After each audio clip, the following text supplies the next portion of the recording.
అంబేద్కర్ కోనసీమ జిల్లా కె గంగవరం మండలం కోటిపల్లి రేవులో వరద ఉధృతి పెరుగుతోంది. సుందరపల్లి గ్రామం వద్ద బలహీనంగా ఉన్న ఏటుగట్టును అధికారులు గుర్తించారు.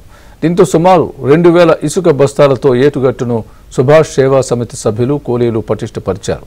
బలహీనంగా ఉన్న ఏటిగట్టు ప్రాంతాలలో రెవెన్యూ, ఇరిగేషన్, హెడ్వర్క్ సిబ్బంది పహారా కాస్తున్నారు. ప్రస్తుతం వరద ప్రవాహం పెరగడంతో కోటిపల్లి, ముక్తేశ్వరం మధ్య నడిచే పంట ప్రయాణాన్ని నిలిపివేశారు.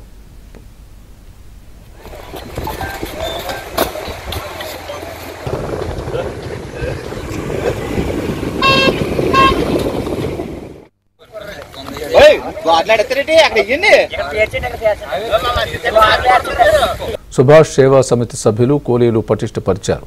బలహీనంగా ఉన్న ఏటిగట్టు ప్రాంతాలలో రెవెన్యూ, ఇరిగేషన్, హెడ్వర్క్ సిబ్బంది పహారా కాస్తున్నారు. ప్రస్తుతం వరద ప్రవాహం పెరగడంతో కోటిపల్లి, ముక్తేశ్వరం మధ్య నడిచే పంట ప్రయాణాన్ని నిలిపివేశారు.